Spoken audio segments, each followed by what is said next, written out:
Şəkidə ölümlə nəticələnən bədbəxt hadisə baş verib. Doğru Xəbər Azərbaycan xəbər verir ki, Yeni Çələbixan qəsəbəsində yaşayan 47 yaşlı Kəmalə Quliyeva yaşadığı ünvanda dəm qazından boğulub. Şuşa rayon sakini olan Kəmalə Quliyeva Şuşa Mədəniyyət Evində dərnək rəhbəri olub. Oxşar hadisə Yevlaxda da qeydə alınıb.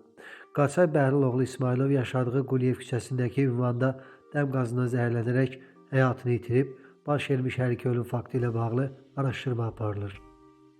Ağdaşda isə evlərin birində partlayış baş verib. Bugün saat 05 radələrində Ağdaş şəhər sakini 1948-ci il təvəllüdlü Zakir Abdullaoğlu Rəsulov yaşadığı evin hammam otağında olarkən kolonka kimi tanınan metal su qızdırıcısı partlayıb. Nəticədə qaynar su onun üzərinə tökülüb. Dərhal xəstəxanaya çatdırılan Rəsulov orada vəfat edib. Faktla bağlı araşdırmalar aparılır.